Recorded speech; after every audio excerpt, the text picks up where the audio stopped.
Movie के start में हम देखते हैं एक प्रिंस को जिसने अपने पैलेस को काफी खूबसूरत बनाकर रखा हुआ था। वो अपने पैलेस में खूबसूरत लड़कियों को बड़ी बड़ी दावतें दिया करता था। एक रात बहुत तेज तूफान आ जाता है। उस तूफान से बचने के लिए एक गरीब बूढ़ी औरत प्रिंस के महल में आ जाती है। अब ऑब्वियसली वो औरत बूढ़ी थी, इसीलिए शक्ल सूरत से प्यारी नहीं थी। अब वो बूढ़ी औरत प्रिंस के ऑनर में उसे रोज फ्लावर गिफ्ट देती है। प्रिंस सोचता है कि इस बूढ़ी औरत की हालत खराब है, वो एक बूढ़ी औरत है और उसकी शक्ल सूरत भी प्यारी नहीं है, इसीलिए वो उस बूढ़ी औरत का मजाक बनाता है, हंसने लगता है और उस बूढ़ी औरत की इंसल्ट करते हुए प्रिंस ने उसके फ्लावर को फेंक दिया। वो बूढ़ी औरत प्रिंस को काफी समझाती है कि खूबसूरती कभी भी इंसान के चेहरे पर नहीं होती बल्कि वो इंसान के दिल में पाई जाती है। लेकिन प्रिंस उसकी कोई बात सुनने को तैयार ही नहीं था और देखते ही देखते वो बूढ़ी औरत एक खूबसूरत लेडी में बदल गई। असल में वो बूढ़ी औरत एक जादूगरनी थी जो कि किसी बूढ़ी औरत का रूप लेकर प्रिंस के पास आई थी ताकि वो प्रिंस को आजमा सके। वो जादूगरनी समझ गई थी कि प्रिंस के दिल में प्यार नाम की कोई चीज है ही नहीं, इसीलिए वो प्रिंस को अपने मैजिक से जानवर यानी बीस्ट बना देती है। प्रिंस उस जादूगरनी से काफी रिक्वेस्ट करता है कि वो ऐसा ना करे, लेकिन वो उसकी एक नहीं सुनती। जादूगरनी के इस मैजिक की वजह से सब लोग आहिस्ता आहिस्ता प्रिंस को भूलने लगे। यहाँ पर हम ये जान पाते हैं कि उस जादूगरनी ने प्रिंस को जो फ्लावर दिया था वो कोई आम फ्लावर नहीं था बल्कि मैजिकल फ्लावर था, जादुई फूल था वो। और फ्लावर एक्सेप्ट ना करने पर उस जादूगरनी ने प्रिंस को ये कर्ज दे दिया और ये कर्ज तभी खत्म होगा जब प्रिंस को उस फ्लावर की आखिरी पेटल यानी पंखुड़ी गिरने से पहले किसी से प्यार हो जाए और वो भी प्रिंस से प्यार करे।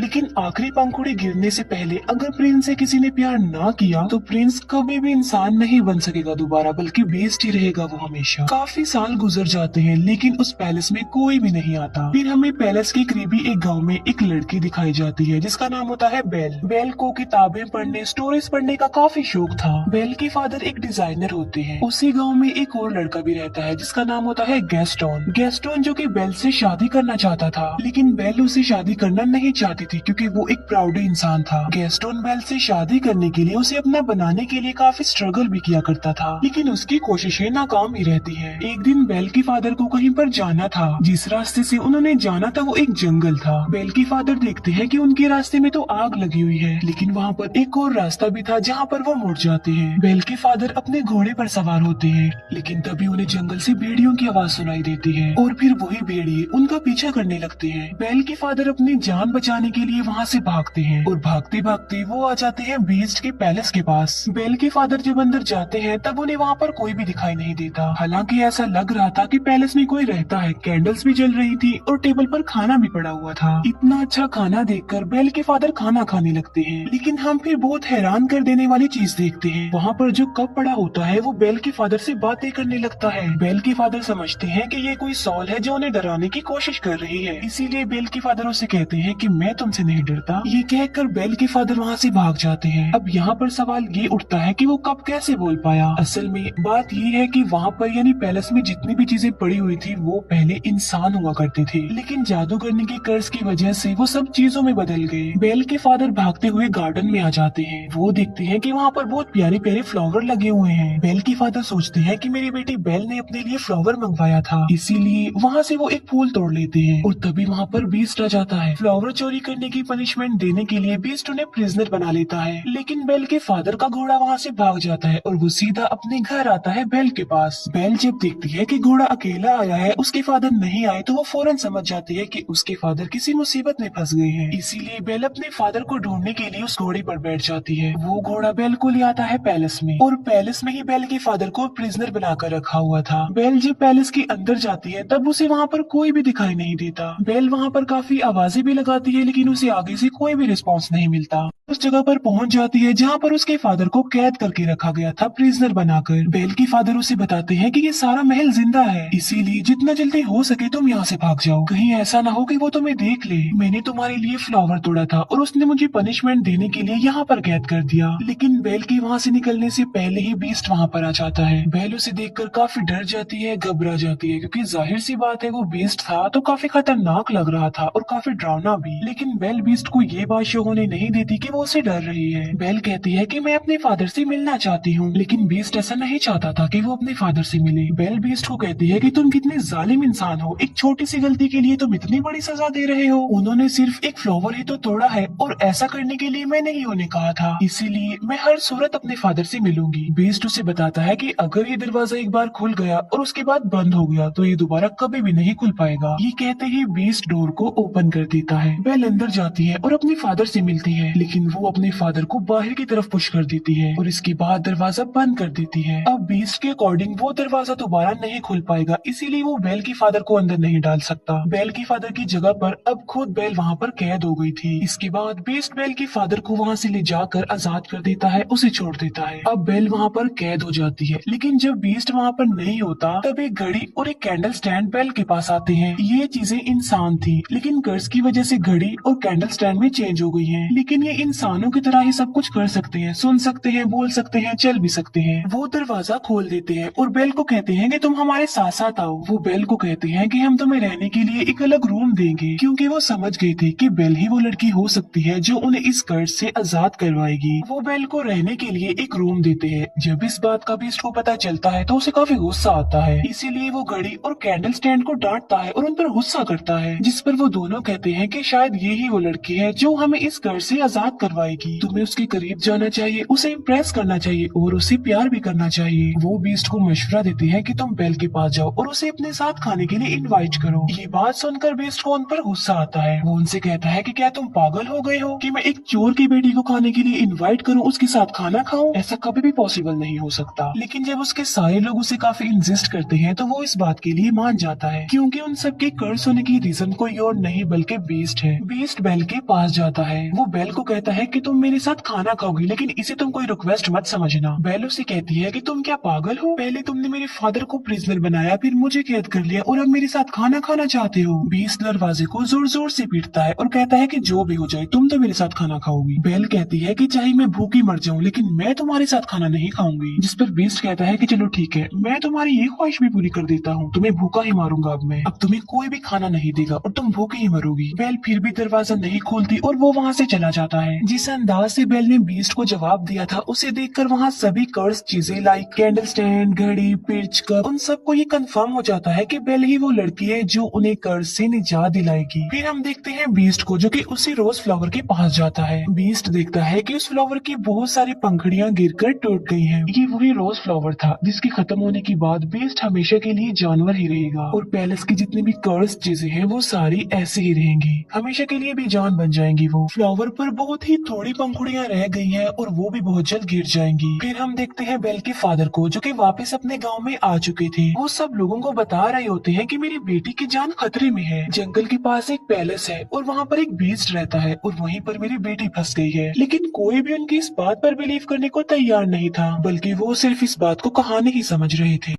वो इम्प्रेस करने के लिए कहता है कि मैं तुम्हारी बात पर यकीन करता हूँ, मैं तुम्हारे साथ जाऊंगा तुम्हारी बेटी को बचा लाने के लिए। तब गैस्टन और उसका एक साथी बेल के फादर के लिए जंगल के रास्ते निकल पड़ते हैं। जिस रास्ते पर बेल के फादर गए थे वो रास्ता इन्हें कहीं पर मिलता ही नहीं है। गैस्टन को इस बात पर काफी गुस्सा आता है। वो बेल के फादर को कहता है कि तुम्हारा दिमाग खराब हो गया है, कोई बीस्ट नहीं होता। गैस्टन बेल के फादर को ये भी कह देता है कि मैं तुम्हारी बेटी से प्यार करता हूँ और मैं उससे शादी करूंगा। जिस पर बेल के फादर कहते हैं कि तुम्हारी ये ख्वाहिश कभी भी पूरी नहीं हो सकती। इस बात पर गैस्टोन को काफी गुस्सा आता है। वो बेल के फादर के हाथ पांव बांध देता है और उन्हें एक ट्री के नीचे मरने के लिए छोड़कर वहाँ से चला जाता है, क्योंकि वो भेड़ियों का इलाका था और भेड़िए उन्हें मारकर खा लेंगे। फिर हम एक लेडी को देखते हैं जिसे उसके गाँव से निकाल दिया गया था और उसका नाम था अगथा। एगथा बेल के फादर की जान बचा लेती है और उन्हें आजाद कर देती है। पैलेस में हम बेल को देखते हैं जो कि उसी रोज फ्लावर के पास आ जाती है। बेल उस फ्लावर को भी टच करने ही वाली होती है कि वहाँ पर आ जाता है बीस्ट। बीस्ट उसे कहता है कि तुम्हें अंदाजा नहीं कि तुम अभी क्या करने वाली थी, अभी हम सबके सब मारे जाते। बीस्ट गुस्से में आकर बेल से कहता है कि चली जाओ यहाँ से। तब बेल रोते हुए वहाँ से भागकर चली जाती है। घोड़े पर बैठकर जब बेल जंगल पार कर रही होती है तब वहाँ पर बहुत सारे भेड़िए आकर बेल को चारों तरफ से घेर लेते हैं। लेकिन इससे पहले कि वो भेड़िए बेल को कोई नुकसान पहुँचाते वहाँ पर बीस्ट आ जाता है। वो उन भेड़ियों का काफी मुकाबला करता है, उन्हें काफी मारता है। बीस्ट उन सब भेड़ियों को वहाँ से मार भगाता है, लेकिन इस लड़ाई के दौरान वो खुद भी इंजर्ड हो जाता है। बेल अभी घोड़े पर बैठकर वहाँ से जाने ही वाली होती है तो वो देखती है कि बीस्ट जमीन पर गिर गया है क्योंकि वो काफी इंजर्ड है, उसकी हालत काफी खराब हो गई है। अब क्योंकि बीस्ट ने बेल की जान बचाई थी, उसे नई जिंदगी दी थी, इसीलिए बेल वहाँ से जाने की बजाय उसके पास आ जाती है। बेल उससे कहती है कि मैं तुम्हें उठा नहीं सकती, इसीलिए तुम्हें हिम्मत करके खुद ही उठना होगा। बड़ी मुश्किल से हिम्मत करते हुए बीस्ट खड़ा हो जाता है। बेल उसे अपने साथ घोड़े पर बिठा कर पैलेस में वापस ले आती है। बेल एक बार फिर से वापस उसी पैलेस में आ गई थी। पैलेस की सारी कर्स चीजें बेल को देखकर काफी खुश हो जाती है क्योंकि वो चाहते थे कि बेल यही रहे इसी पैलेस में। बेल और बीस्ट को एक दूसरे से प्यार हो जाए जिसकी वजह से कर्स खत्म हो जाए और सब कुछ नॉर्मल हो जाए। वो चीजें बेल को सारी स्टोरी नहीं बताती, ना ये बताते हैं कि वो इस कर्ज से कैसे आजाद होंगे, बल्कि सिर्फ ये बताते हैं कि जब उस फ्लावर की आखिरी पंखुड़ी गिर जाएगी हम सब ऐसे ही रह जाएंगे और बीस्ट भी हमेशा के लिए बीस्ट ही रह जाएगा। बेल बीस्ट को बैंडेज लगाती है। बेल जब बीस्ट के पास होती है तो वो एक शेर पढ़ती है क्योंकि बेल का इंटरेस्ट बुक में, स्टोरी में और पोएट्री में बहुत ज्यादा था, लेकिन उस शेर को बीस्ट कंप्लीट करता है। ये बात बेल को काफी हैरान कर देती है। बेल उससे पूछती है कि क्या तुम भी पोएट्री पढ़ते रहते हो? बीस्ट कहता है कि मैं लव स्टोरी, प्यार, मोहब्बत इनकी पोएट्री नहीं पढ़ता, बल्कि मैंने बहुत ज्यादा बुक्स पढ़ी हुई हैं, बहुत ज्यादा पोएट्री के बारे में जानता हूँ। इस पर बेल कहती है कि मुझे तो प्यार मोहब्बत की बातें, प्यार मोहब्बत की कहानियाँ बहुत पसंद है। जिस पर बीस्ट कहता है कि तुम्हारी शक्ल देखकर ऐसा लगता है कि तुम्हें प्यार मोहब्बत में बहुत इंटरेस्ट है, अगर तुम कुछ पढ़ना ही चाहती हो तो कुछ अच्छा पढ़ो। फिर बीस्ट बेल को अपने साथ अपनी लाइब्रेरी में लेकर जाता है जो कि काफी बड़ी थी। वहाँ पर बहुत ज्यादा बुक्स थी। बेल उन बुक्स को देखकर काफी शॉक्ड भी रह जाती है और काफी खुश भी हो जाती है क्योंकि गाँव में पढ़ने के लिए उसे कोई भी बुक नहीं मिलती थी और यहाँ पर तो उसे इतनी सारी बुक्स मिल गई हैं। बीस्ट कहता है कि अगर तुम चाहती हो तो हमारे साथ यहाँ पर रह सकती हो। ये बात बेल को काफी खुश कर देती है। फिर वक्त के साथ साथ एक दूसरे के साथ काफी टाइम गुजारने लगे। इन दोनों की दोस्ती हो गई, वो एक दूसरे के काफी करीब आ गए। एक फादर वापस अपने गाँव में आ गए हैं। वो सबको बताते हैं कि गैस्टो ने उन्हें जंगल में बांधकर छोड़ दिया था ताकि भेड़िए आकर उन्हें खा ले।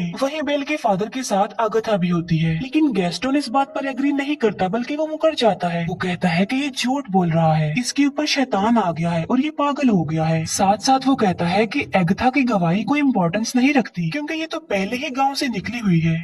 बीस्ट के पास एक जादुई मिरर होता है जिसकी मदद से वो हर उस पर्सन को देख सकते हैं जिन्हें वो देखना चाहते हैं और उस मिरर में वो बेल को उसके फादर को दिखाता है। बेल देखती है कि गांव वालों ने उसके फादर को प्रिजनर बनाया हुआ है, बांधा हुआ है। ये देखकर बेल काफी अपसेट हो जाती है, जिस पर बीस्ट कहता है कि तुम्हारे फादर को तुम्हारी जरूरत है, तुम्हें उनके पास जाना चाहिए। साथ साथ बीस्ट बेल को वो जादुई मिरर भी दे देता है और कहता है जब कभी तुम्हें मेरी याद आए तो मेरी इस बदसूरत शक्ल को इस मिरर में देख लेना। इसके बाद बेल अपने फादर को बचाने के लिए वहाँ से निकल जाती है और अब बीस्ट पैलेस में अकेला रह गया था। बीस्ट बेल को काफी मिस कर रहा था क्योंकि उसे बेल से प्यार हो गया था, लेकिन अब तो वो उससे काफी दूर जा चुकी थी। अब क्योंकि बेल चली गई थी तो उनका कर्ज ऐसा ही रहेगा और वो हमेशा ऐसे ही बने रहेंगे। इस बात को लेकर बीस्ट और उसके बाकी साथी काफी अपसेट हो जाते हैं। बेल अपने गांव में पहुंच जाती है और वो देखती है कि उसके फादर को सब लोगों ने प्रिजनर बनाया हुआ है। बेल सबको बताती है कि मेरे फादर जो कह रहे थे वो बिल्कुल सच था। जंगल में एक पैलेस है और वहाँ पर एक बीस्ट रहता है, एक जानवर है वहाँ पर। लेकिन गाँव वाले बेल की बातों पर भी यकीन नहीं कर रहे थे। तब वो उस जादुई मिरर में सब लोगों को बीस्ट दिखाती है। बीस्ट को उस मिरर में देखकर सब लोग काफी हैरान रह जाते हैं। बेल उन सबसे कहती है कि वो खतरनाक नहीं है, तुम्हें डरने की कोई जरूरत नहीं है, बल्कि वो दिल का बहुत ज्यादा अच्छा है और वो किसी का नुकसान नहीं चाहता और ना ही वो कभी किसी को नुकसान पहुंचाता है। गैस्टोन को ये बातें सुनकर रियलाइज हो जाता है कि बेल अब उस बीस्ट को प्यार करने लगी है। इसी वजह से गैस्टोन जेलस हो जाता है, इसीलिए वो सबको भड़काने की कोशिश करता है कि उस बीस्ट ने बेल पर ब्लैक मैजिक कर दिया है, तभी तो ये ऐसा बोल रही है। वो कहता है कि बेल को भी इसके फादर के साथ ही प्रिजनर बना दो। बाद में वो सब गाँव वालों को उकसाता है कि हमें मिलकर उस पैलेस में जाना चाहिए और उस बीस्ट को जान से मार डालना चाहिए, वरना वो इस गांव में आ जाएगा और हम सबको मार डालेगा, हमारे पूरे गांव को खत्म कर देगा। वो गांव वाले उसकी बातों में आ जाते हैं और पूरा गांव पैलेस की तरफ चल पड़ता है। जब गांव वाले बीस्ट को मारने के लिए पैलेस में आते हैं तब बीस्ट के सारे साथी यानी वो चीजें उन लोगों पर अटैक कर देती हैं। गांव वालों को कुछ भी समझ नहीं आती कि ये क्या हो रहा है क्योंकि वो कोई इंसान तो नहीं थे बल्कि बेजान चीजें थी। फिर हम देखते हैं गैस्टोन को जो बीस्ट के पास पहुंच चुका था, लेकिन बीस्ट काफी उदास होता है क्योंकि बेल की जाने के बाद उसे कुछ भी अच्छा फील नहीं हो रहा था। वो बेल को काफी मिस कर रहा था। गैस्टोन बीस्ट को कहता है तुम क्या समझते हो कि बेल तुमसे प्यार करती है, बल्कि तुम्हें मारने के लिए उसने हम सब गाँव वालों को भेजा है। ये कहते ही वो बीस्ट पर गोली चला देता है और बीस्ट जाकर नीचे गिरता है, लेकिन नीचे गिरने से पहले बीस्ट पेरिस के एक टॉप को पकड़ लेता है। लेकिन इससे पहले कि गैस्टोन दूसरी गोली चलाता बेल वहाँ पर आ जाती है। गैस्टोन को रोकने के लिए बेल उसका हाथ पकड़ लेती होती है। इस फाइट में गैस्टन भी जाकर नीचे गिर जाता है। गैस्टन की गन भी उसके हाथ से गिर जाती है। बीस्ट ऊपर आने की कोशिश करता है, तभी बेल उसे आवाज देती है। वो बीस्ट को बताती है कि मैंने गांव वालों को रोकने की बहुत कोशिश की थी, लेकिन वो नहीं रुके। बेल को वहाँ देखने के बाद बीस्ट के अंदर एक हिम्मत पैदा हो जाती है और अब वो गैस्टन का मुकाबला करना चाहता था। और अब वो पहुंच जाता है गैस्टन के पास। वो गैस्टन को गर्दन से पकड़ लेता है और उसे हवा में कर देता है और बीस्ट गैस्टन को काफी ऊंची दीवार से फेंकने ही वाला होता है, जिस पर गैस्टन बीस्ट से काफी रिक्वेस्ट करता है कि प्लीज मुझे मत फेंको, प्लीज बीस्ट मुझे छोड़ दो। बीस्ट उससे कहता है कि मैं बीस्ट नहीं हूँ। ये कहते ही बीस्ट गैस्टन की जान छोड़ देता है और उसे कहता है चले जाओ यहाँ से। गैस्टन वहाँ से चला जाता है और बीस्ट आ जाता है बेल के पास। मौके का फायदा उठाकर गैस्टन अब पीछे की तरफ से बीस्ट पर गोलियां चलाता है, जिसकी वजह से बीस्ट नीचे गिर जाता है। लेकिन गैस्टन जिस जगह पर खड़ा हुआ था वो जगह टूट जाती है और गैस्टन भी जाकर नीचे गिरता है। इतनी ऊंचाई से गिरने की वजह से गैस्टन मर जाता है। बीस्ट की हालत काफी खराब हो जाती है क्योंकि वो काफी इंजर्ड था और अपने आखिरी सांस गिन रहा था। बेल बीस्ट को कहती है कि अब की बात मैं तुम्हें कभी भी छोड़ के नहीं जाऊंगी, जिस पर बीस्ट कहता है लेकिन अब मेरी तो जाने का वक्त हो गया है। जिस पर बेल कहती है कि तुम्हें कुछ नहीं होगा, सब कुछ नॉर्मल हो जाएगा। और हम देखते हैं कि उस फ्लावर की आखिरी पंखुड़ी भी गिर जाती है। जैसे ही वो पंखुड़ी गिरती है बीस्ट बिल्कुल खामोश हो जाता है और वहाँ पर बीस्ट के जितने भी साथी थे यानी वो चीजें थी वो भी एकदम से बेजान हो जाती हैं। बीस्ट को मरता हुआ देखकर बेल को काफी दुख होता है और उसकी आंख में आंसू होते हैं। यहाँ पर बेल भी अपने प्यार का इजहार कर देती है। वो बीस्ट को कहती है मैं तुमसे बहुत प्यार करती हूँ और वो बीस्ट के करीब भी आती है। तभी वहाँ पर एगथा भी आ जाती है। एगथा जिसे गाँव के लोगों ने निकाल दिया था। असल में बात ये नहीं थी, बल्कि वो जादूगरनी कोई और नहीं बल्कि एगथा थी। वो देखती है कि बीस्ट को किसी से प्यार हो गया है और वो लड़की भी अब बीस्ट से प्यार करती है, यानी अब वो कर्ज खत्म हो गया है। और देखते ही देखते बीस्ट के चारों तरफ रोशनी ही रोशनी चमक उठती है और बीस्ट अब एक खूबसूरत प्रिंस में चेंज हो जाता है। ये देखकर बेल काफी खुश हो जाती है। वो दोनों एक दूसरे को देखकर काफी खुश होते हैं, एक दूसरे के पास आते हैं और एक दूसरे को गले से लगा लेते हैं। और पैलेस की जितनी भी कर्ज चीजें थी अब वो इंसान बन गई थी, यानी अपने असली रूप में आ चुकी थी। सब लोग काफी खुश हो जाते हैं। बेल और बीस्ट पैलेस में सब लोगों के बीच में डांस कर रहे होते हैं और इसी के साथ ही इस मूवी की हैप्पी एंडिंग हो जाती है।